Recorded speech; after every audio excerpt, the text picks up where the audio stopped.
ছোটবেলায় বাড়িতে আত্মীয় আসলে কিছু দিলে যা বলতাম। আসছি মানা, ভালো থাকিস। পিসি আর দুদিন তো তুমি থেকে যেতে পারতে বলো, এই এলে কালকে আর আজকেই চলে যাচ্ছে, আর দুদিন থেকে যাও না গো।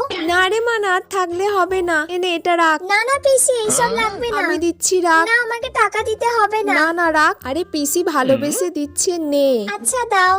এই নে, চকলেট খাবি? আচ্ছা পিসি আবার আসবে, এখন যা বলি। আসছি মানা, ভালো থাকিস, মন দিয়ে পড়বি। ও পিসি তুমি আজকেই চলে যাচ্ছ? হ্যাঁ রে মানা, আর থাকলে হবে না একদম। যাক বাবা ভালোই হলো, এবার তাহলে রোজ রাতে আমি রাহুলের সাথে কথা বলতে পারবো। পিসি দুদিন থেকে যাও না, দুদিন থেকে গেলে তো ভালো হতো। না না মানা, এই নে এটা না ধর। না না পিসি এসবের আবার কি দরকার। আরে আমি দিচ্ছি, রাখ, নিতে বলেছি, নে। না না পিসি না আরে না, রাখ, না। এটা চকলেট খাবি। না পিসি এখন তো আমি চকলেট খাই না, এখন তো আমি বিরিয়ানি খাই। আচ্ছা ঠিক আছে, ধর 200 টাকা, বিরিয়ানি খাবি। ঠিক আছে আবার আসবে পিসি।